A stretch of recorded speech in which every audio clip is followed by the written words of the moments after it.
Hello, नमस्कार दोस्तों। Competitive exams का जो हम एक रीजनिंग की सीरीज़ चला रहे हैं, उस रीजनिंग की सीरीज़ के अंदर आज हम एक नया टॉपिक लेकर के हाजिर हुए हैं।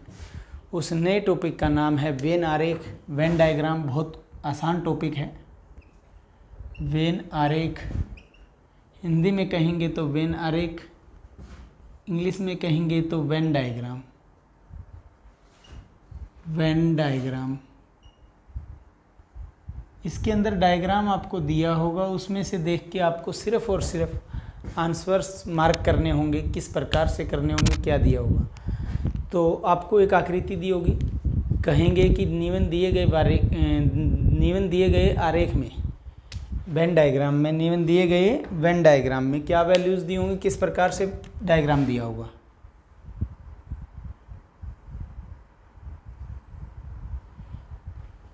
वर्ग है, ये उसके अंदर त्रिभुज है इस प्रकार से, और इसके साथ में एक बना हुआ है वृत्त, ये इस प्रकार से। इसके अंदर कुछ वैल्यूज़ दिए हैं। यहाँ पे दिया है 4, यहाँ पे दिया है 4, यहाँ पे दिया है 12, 4 12, यहाँ पे 10 और यहाँ पे 15, 4 10 15 12 8 9 और 20। ये इस प्रकार से आपको आरेख दिया गया है। इस दिए गए आरेख से पहले किस प्रकार से स्टेटमेंट दी होगी कि निम्न दिए गए आरेख में वृत्त शिक्षित को, निम्न दिए गए आरेख में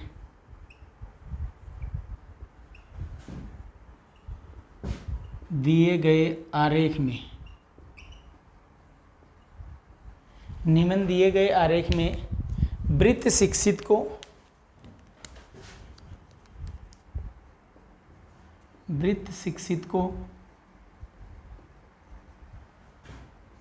त्रिभुज बेरोजगार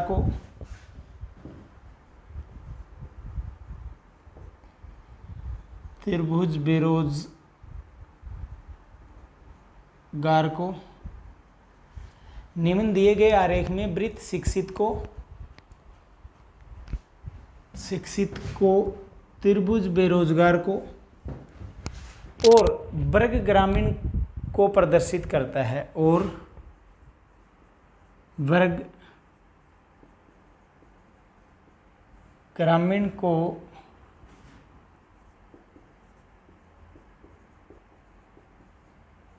प्रदर्शित करता है। निम्न दिए गए आरेख में वृत्त शिक्षित को त्रिभुज बेरोजगार को वर्ग ग्रामीण को प्रदर्शित करता है। तो इस दिए गए आरेख के आधार पर निम्न प्रश्नों के उत्तर दीजिए। तो दिए गए आरेख के आधार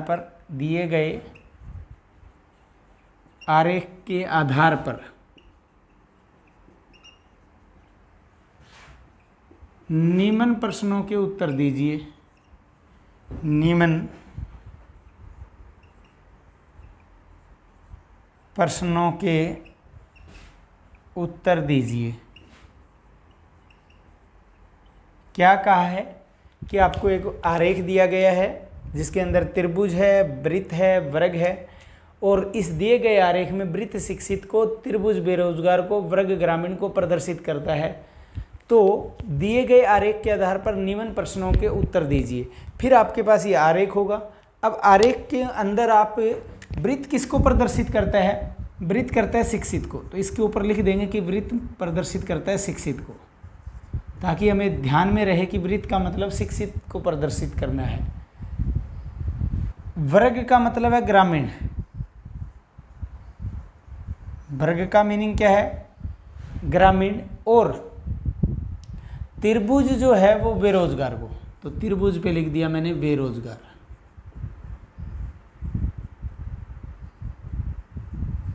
तो तीनों पे मैंने मेंशन कर दिया कि वृत्त शिक्षित को प्रदर्शित करता है, त्रिभुज बेरोजगार को प्रदर्शित करती है, और वर्ग ग्रामीण को प्रदर्शित करता है। अब हमें लिखने के बाद में पहला क्वेश्चन क्या दिया है, पहला क्वेश्चन दिया है कुल ग्रामीणों की संख्या।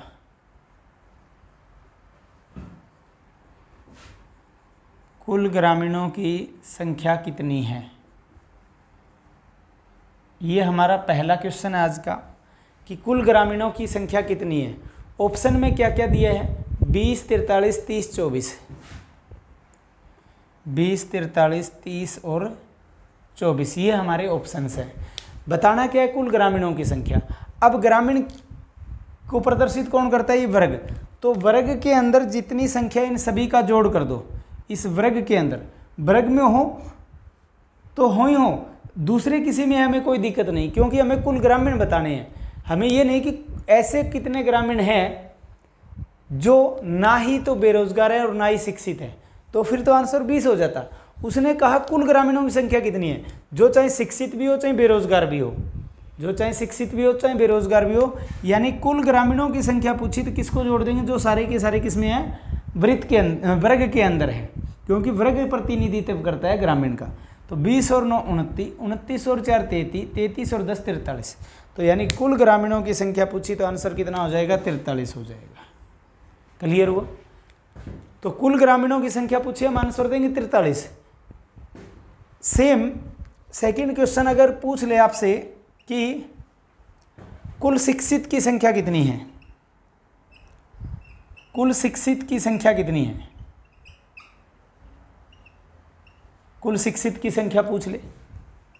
क्वेश्चन नंबर 3 पूछ ले कि कुल बेरोजगारों की संख्या कितनी है, कुल बेरोजगारों की संख्या कितनी है।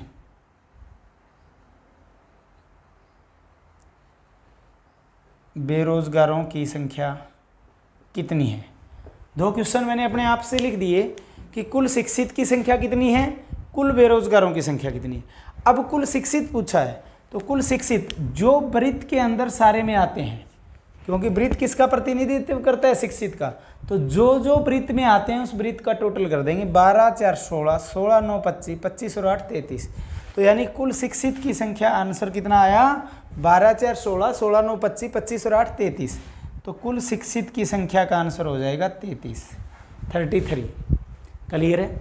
नेक्स्ट कुल बेरोजगारों की संख्या पूछ ले तो जो इस त्रिभुज में आते हैं वो सारे क्या हैं? कुल बेरोजगार हैं।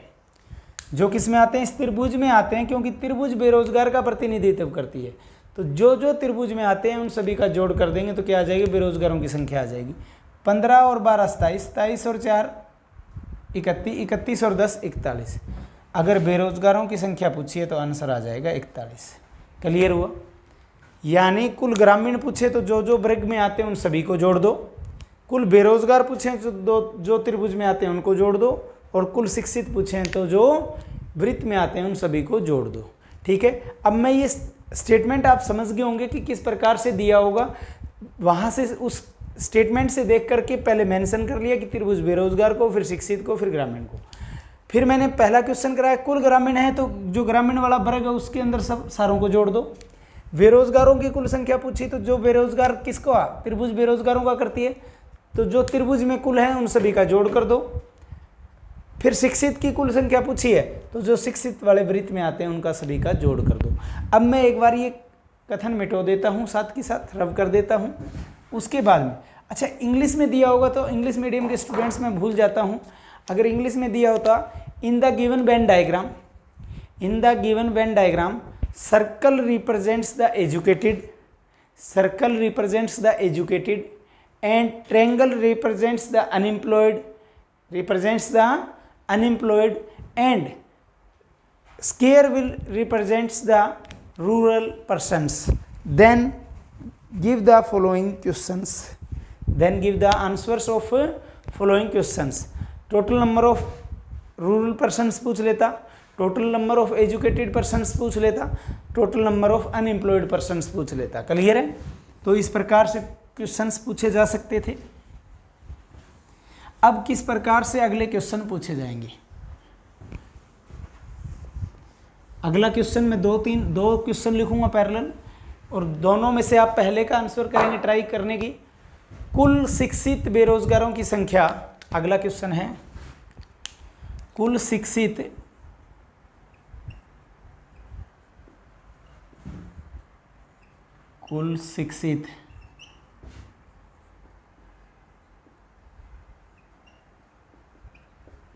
बेरोजगारों की संख्या पहला क्वेश्चन है कि कुल शिक्षित बेरोजगारों की संख्या जो शहरी है,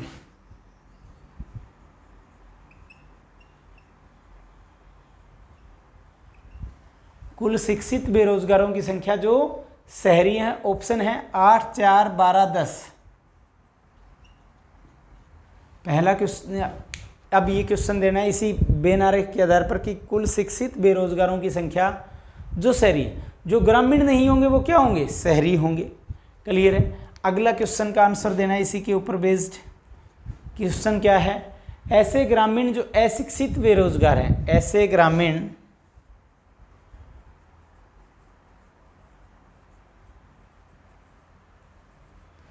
जो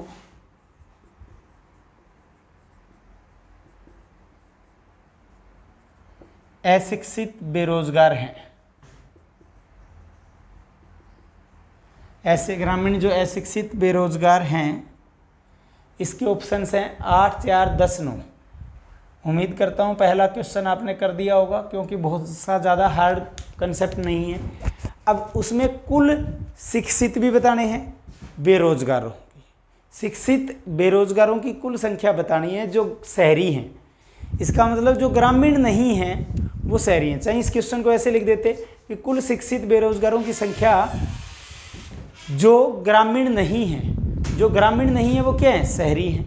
तो अब देखिए किस किस सर्कल में देखना है, किस में हमें देखना है, किस आकृति में देखना है। शिक्षित के लिए वृत्त में देखना है, बेरोजगार मतलब जो त्रिभुज में भी आते हों, कुल शिक्षित और बेरोजगार यानी जो त्रिभुज और किस में आते हों, त्रिभुज और वृत्त में आते हों। लेकिन उसने क्या कहा, जो शहरी हों। तो इसका मतलब जो ग्रामीण वाले वर्ग में नहीं है, जो ग्रामीण वाले वर्ग में नहीं है वो क्या है, शहरी हैं। अब देखिए 12 तो हैं, शिक्षित भी है और बेरोजगार भी है। 4 भी शिक्षित भी है, बेरोजगार भी है, लेकिन साथ के साथ क्या है, ग्रामीण है। लेकिन उसने क्या कहा, जो शहरी हो, जो क्या हो, शहरी हो। तो शिक्षित और बेरोजगार जो शहरी हो उसका आंसर क्या दिया जाएगा, 12 दिया जाएगा। 12 और 4 16 क्यों नहीं किया, क्योंकि यहाँ पे एक शब्द दिया है जो शहरी हो। तो 4 क्या है, शिक्षित भी है, बेरोजगार भी है, लेकिन इसके साथ साथ क्या है, ग्रामीण भी है। क्लियर है। तो इसका आंसर दिया जाएगा 12 ही। इसका आंसर क्या दिया जाएगा, 12 ही। 12 और 4 16 क्यों नहीं दिया, क्लियर हुआ ना, क्योंकि 4 जो है वो ग्रामीण है, हमें क्या बताना था, जो शहरी हो। अब आते हैं अगले क्वेश्चन पे। अगले क्वेश्चन में पूछा गया ऐसे ग्रामीण जो अशिक्षित बेरोजगार हैं। अब जो शिक्षित हैं उनको छोड़ के जो बच गए, उनको छोड़ के जो बच गए वो क्या हैं, अशिक्षित हैं और बेरोजगार हैं। अब बेरोजगार के लिए त्रिभुज में होना चाहिए, अशिक्षित के लिए वृत्त में नहीं होना चाहिए, वृत्त से बाहर कुछ भी हो, और क्या हो, ग्रामीण भी हो।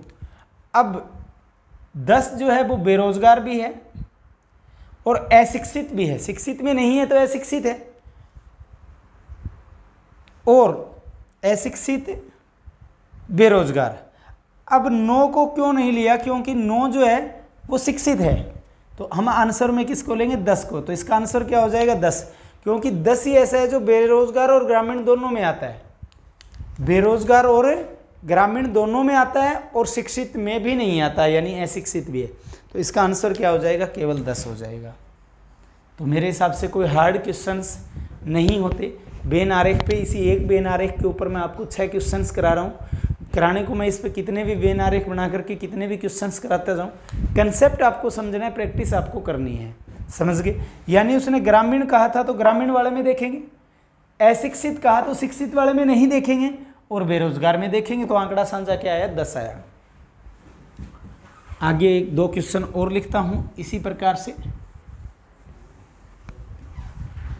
अगला है ऐसे शिक्षित ग्रामीणों की संख्या जो बेरोजगार है।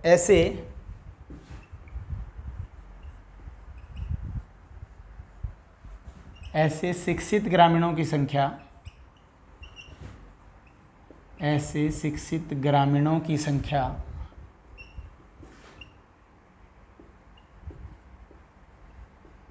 जो बेरोजगार है। ऐसे शिक्षित ग्रामीणों की संख्या जो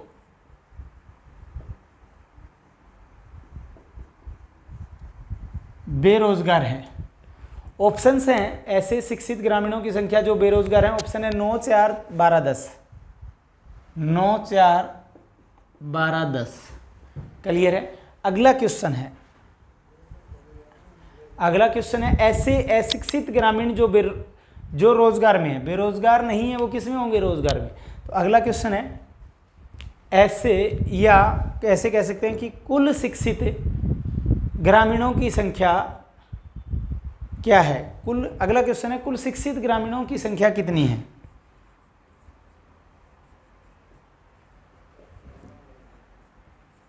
कुल शिक्षित ग्रामीणों की संख्या कितनी है? कुल शिक्षित ग्रामीणों की संख्या कितनी है? ऑप्शन है 12, 13, 9, 4। 12, 13, 9 और 4। अब मेरे हिसाब से अगर आपने पहला क्वेश्चन कर लिया होगा तो आंसर सही आ गया होगा। पहले का आंसर 4 दिया जा रहा है, तो देखते हैं क्या आएगा। 4 आना चाहिए या कुछ और। ऐसे शिक्षित और ग्रामीणों की संख्या जो बेरोजगार है, यानी इसका मतलब शिक्षित में भी होना चाहिए, बेरोजगार में भी होना चाहिए और ग्रामीण में भी होना चाहिए। तो ऐसी संख्या क्या है? 4 है, जो वर्ग में भी आती है यानी ग्रामीण में भी आती है, वृत्त में आती है यानी वृत्त के अंदर भी है, और त्रिभुज तीनों में साझी है। ऐसी वैल्यू जो तीनों में साझी है, क्योंकि शिक्षित भी बताने थे, ग्रामीण भी बताने थे, बेरोजगार भी बताने थे, तो जो तीनों में हो उसका आंसर क्या आता है? 4 आता है। क्या आता है? 4 आता है। क्लियर है। नेक्स्ट, कुल शिक्षित ग्रामीणों की संख्या कितनी है? कुल शिक्षित ग्रामीणों की संख्या कितनी है? तो इसका मतलब शिक्षित भी होने चाहिए और ग्रामीण भी होने चाहिए।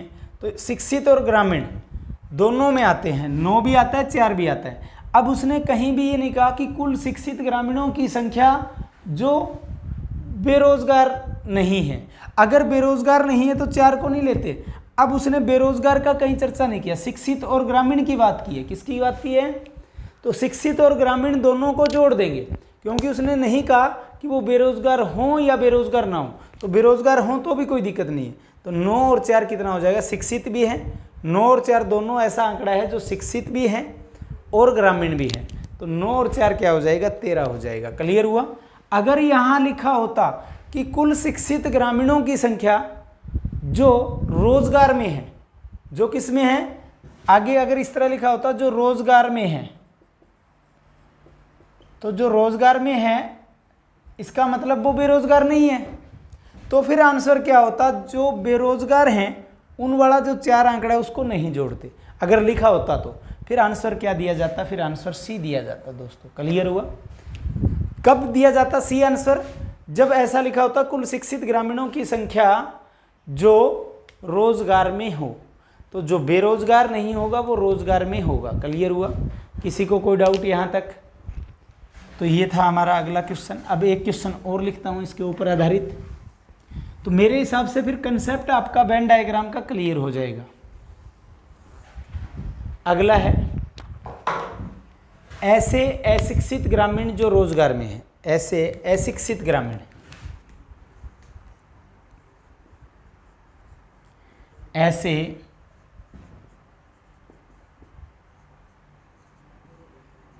अशिक्षित ग्रामीण,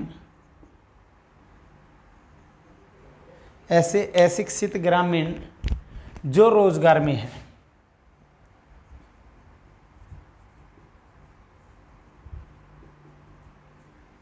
ऐसे अशिक्षित ग्रामीण जो रोजगार में है। ऐसे अशिक्षित यानी जो शिक्षित नहीं है वो अशिक्षित होंगे। ऐसे अशिक्षित ग्रामीण जो रोजगार में हैं, ऑप्शन है 12, 14, 4, 20। 12, 14, 4 और 20। 12, 14, 4 और 20। अब अशिक्षित मतलब शिक्षित वाले नहीं लेने, और जो किस में हो, ग्रामीण भी हो, यानी इस वर्ग में हो, लेकिन वर्ग के साथ साथ वृत्त में ना हो, वर्ग के साथ साथ वृत्त में ना हो, क्योंकि अशिक्षित ग्रामीण बोला है। शिक्षित का अपोजिट अशिक्षित होता है। अशिक्षित ग्रामीण जो रोजगार में हो, जो बेरोजगार में भी ना हो, जो बेरोजगार में नहीं होगा वो रोजगार में होगा। तो ऐसा आंकड़ा सिर्फ क्या है, 20 है। ऐसा आंकड़ा सिर्फ क्या है, 20 है। जो अशिक्षित भी है, रोजगार में भी है और ग्रामीण भी है, क्योंकि जो बेरोजगार में नहीं है वो रोजगार में है और जो शिक्षित नहीं है वो अशिक्षित है। अब यहाँ होता कि ऐसे ग्रामीण, केवल ऐसे ग्रामीण जो ना ही तो रोजगार में है, जो ना ही तो बेरोजगार हैं और ना ही शिक्षित है। अगर क्वेश्चन ऐसे लिखा होता तो भी यही आंसर होता कि ऐसे ग्रामीण, क्वेश्चन इस प्रकार से लिखा होता कि ऐसे ग्रामीण जो ना ही तो बेरोजगार हैं, ना ही तो बेरोजगार हैं और ना ही शिक्षित, ऐसे ग्रामीण जो ना ही तो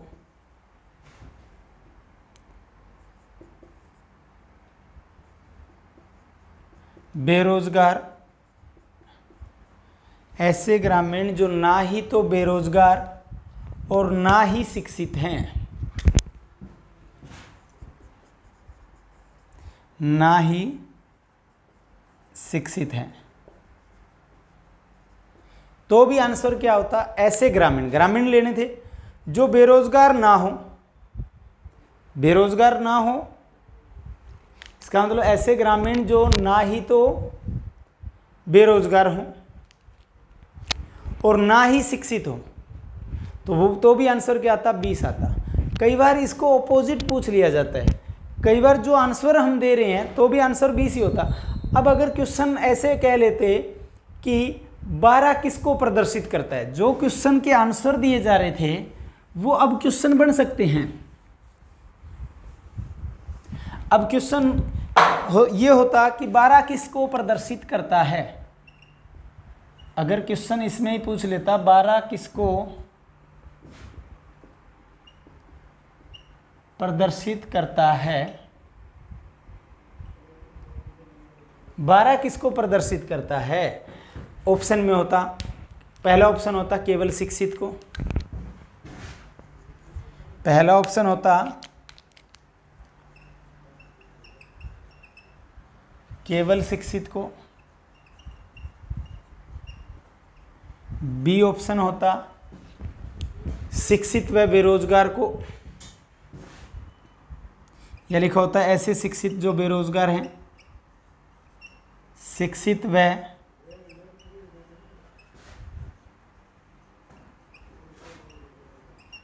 बेरोजगार को, केवल शिक्षित को, शिक्षित व बेरोजगार को, शिक्षित बेरोजगार व ग्रामीण को।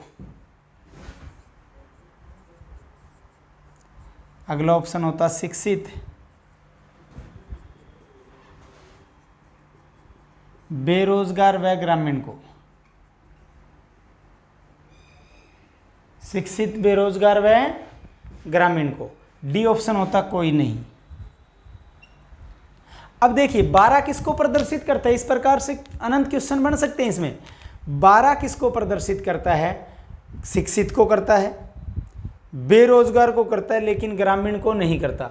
तो शिक्षित और बेरोजगार दोनों को प्रदर्शित करता है। क्यों? क्योंकि शिक्षित वाले वृत्त में भी हैं और बेरोजगार वाले त्रिभुज में भी हैं, लेकिन ग्रामीण वाले वर्ग में नहीं है। तो आंसर क्या हो जाएगा, बी हो जाएगा। शिक्षित व बेरोजगार को किसको प्रदर्शित करता है, शिक्षित। 12 किसको प्रदर्शित करता है, शिक्षित को व बेरोजगार को, शिक्षित व बेरोजगार को प्रदर्शित करता है। क्लियर है? इस प्रकार से पूछा जा सकता है। और किस प्रकार से क्वेश्चन पूछा जा सकता है वेन आरेख के अंदर, तो वेन आरेख में जो चीज़ क्वेश्चन है वो कभी भी आंसर और आंसर है वो कभी भी क्वेश्चन बन सकता है। और वेन आरेख में किस प्रकार का क्वेश्चन आपसे पूछा जाएगा, अब लिखता हूं मैं अगला क्वेश्चन। कथन को ध्यान से पढ़ के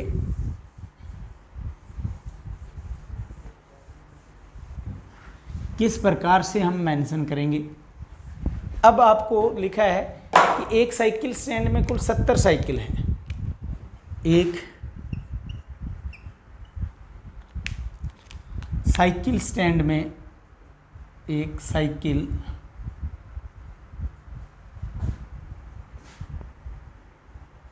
स्टैंड में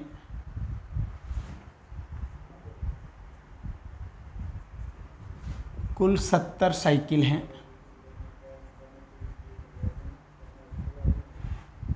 एक साइकिल स्टैंड में कुल 70 साइकिल हैं।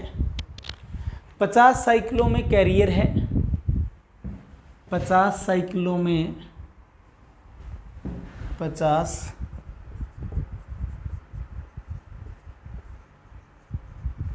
साइकिलों में कैरियर है।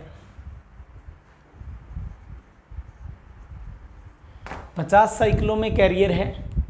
35 में घंटी व कैरियर दोनों है।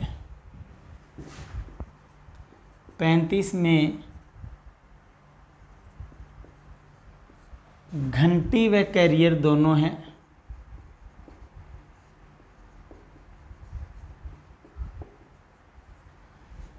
35 में घंटी व कैरियर दोनों हैं और कुछ में केवल घंटी है। और कुछ में केवल घंटी है।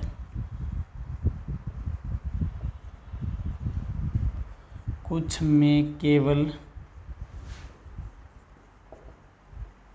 घंटी है।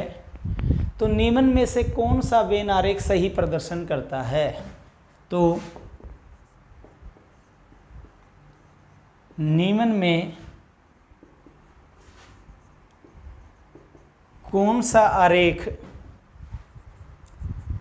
तो निम्न में कौन सा आरेख सही प्रदर्शन करता है? तो निम्न में कौन सा आरेख सही प्रदर्शन करता है? क्या कहा? पहले स्टेटमेंट बड़े ध्यान से पढ़नी होगी, उसके बाद में आरेख दिए होंगे आपको 3 या 4 जो भी। पहला है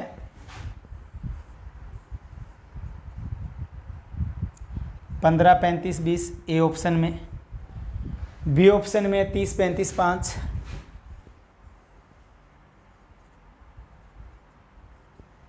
ये बी ऑप्शन में है। सी ऑप्शन में 10, 15 और 10, 35 और 25, 10, 35 और 25। डी ऑप्शन में है नन ऑफ दीज यानी कोई नहीं। नन ऑफ दीज यानी कोई नहीं। क्या कहा? पहले आपको स्टेटमेंट बड़े ध्यान से पढ़नी होगी। साइकिल स्टैंड में कुल साइकिल कितनी है? 70 हैं। 50 साइकिलों में केवल कैरियर है। 50 में केवल क्या है? कैरियर है। 35 में घंटी व कैरियर दोनों हैं। 35 में घंटी व कैरियर दोनों हैं और कुछ में केवल घंटी है। तो निम्न में से कौन सा आरेख सही प्रदर्शन करता है? अब देखिए 3 ऑप्शंस जो मैंने लिए हैं, 35 जो है तीनों में आ रहा है। 35 इस ऑप्शन में भी है, इस ऑप्शन में भी साझा है, इस ऑप्शन में भी साझा है। यानी साझे आंकड़े को देख करके घंटी और कैरियर के हम आंसर नहीं दे सकते, क्योंकि 35 साझा तीनों ऑप्शंस में। मान लो इस ऑप्शन में इसको घंटी मानना आपने, इसको कैरियर मानना, रिवर्स भी मान सकते हैं। अब देखिए, अब 35 और 15 50, 50 में घंटी बन गई, जबकि 50 साइकिलों में क्या आना था? कैरियर। तो इसलिए हो सकता है इसको हम क्या मान लें, अब रिवर्स कर देते हैं। पहले मैंने गलत लिख दिया, अब मैं इसको सही भी करके लिख सकता हूँ। ये कैरियर को रिप्रेजेंट करता है और ये घंटी को, अगर ऐसा समझता हूँ मैं। तो 35 और 15 50, 50 में क्या है? कैरियर है। 35 और 15 50, 50 में क्या है? कैरियर है। 35 में घंटी और कैरियर दोनों है। घंटी वाले में भी आता है और कैरियर वाले सर्कल में भी आता है। तो 35 में दोनों हैं और कुल 35 और 15 50 और 20 70, कुल भी 70 हैं। यानी ये ऑप्शन सारे आंकड़े प्रदर्शित कर रहे हैं। आंसर हमारा यही है। अब आप कहते हो अगले को मानते हैं। अब अगर इसको कह दिया कैरियर, इसको घंटी, तो कैरियर और घंटी दोनों तो 35 में है, सही आंकड़ा है। 30 और 35 65 में क्या है? कैरियर हैं। 30 और 35 65 में कैरियर हैं, जबकि होना 30 में था। अब आप कहते हो कि रिवर्स भी कर लेते हैं जी, इसमें रिवर्स भी करके चेक कर लो। चाहिए इसको घंटी और इसको कैरियर ले लिया। अब घंटी आ गई 30 में, जबकि केवल घंटी है कुछ में ही, हमें नहीं पता, तो एक बार मान लेते हैं सही है। अब 35 और 5 40, 40 में क्या है घंटी और 5 में क्या है केवल घंटी है, घंटी कह रहा हूँ कैरियर। कैरियर का ऑप्शन कितने में आना था 50 में आना था, लेकिन आ किस में रहा है 5 में, तो ये ऑप्शन नहीं हो सकता। अब सेम इसको चेक कर लोगे तो भी आपका आंसर कन्वीनियंट क्या आएगा, यही आएगा, क्योंकि इसमें इसको घंटी, इसको कैरियर, इसको कैरियर, इसको घंटी मान लेना तो भी कंडीशन सेटिस्फाई नहीं होंगी। तो इस प्रकार से भी क्वेश्चन पूछा जा सकता है, बहुत सारी परीक्षाओं में पूछा भी गया है। तो ये थे वेन आरेख के ऊपर कुछ आधारित क्वेश्चंस कि वेन आरेख में किस किस प्रकार के क्वेश्चंस आपसे पूछे जा सकते हैं। और वेन आरेख के बाद में हम पढ़ेंगे तार्किक वेन आरेख, वो अलग से चैप्टर लूँगा मैं, ठीक है। वेन आरेख में हमने कर लिया कि किस किस प्रकार के क्वेश्चंस मैक्सिमम पूछे जा सकते हैं। प्रैक्टिस करना आप पे निर्भर है कि आप कितने सम के ऊपर प्रैक्टिस करते हो। जितने सम के ऊपर प्रैक्टिस करोगे उतना ही कंसेप्ट बढ़िया होता जाएगा, ठीक है। तो वेन आरेख के इस चैप्टर को हमने एक ही क्लास में कंप्लीट कर दिया। इससे पहले आव्यूह मैट्रिक्स का चैप्टर किया था, उसे भी लगभग हमने एक ही क्लास में पूरा कर दिया। अगला जो चैप्टर रहेगा हमारा इसी का ही पार्ट है, वेन आरेख का ही, लेकिन अलग से करेंगे। तार्किक वेन आरेख यानी लॉजिकल वेन डायग्राम हमारा अगला चैप्टर रहेगा कल की क्लास में। तो आज की क्लास में इतना ही। अगर आज की ये क्लास आपको पसंद आई हो तो इसे लाइक अवश्य करना, जितना हो उसके ज़्यादा से ज़्यादा शेयर करना। और अभी तक अगर आपने हमारे इस चैनल को सब्सक्राइब नहीं किया तो चैनल को भी अवश्य सब्सक्राइब करना। आज की क्लास में इतना ही। धन्यवाद। जय हिंद दोस्तों।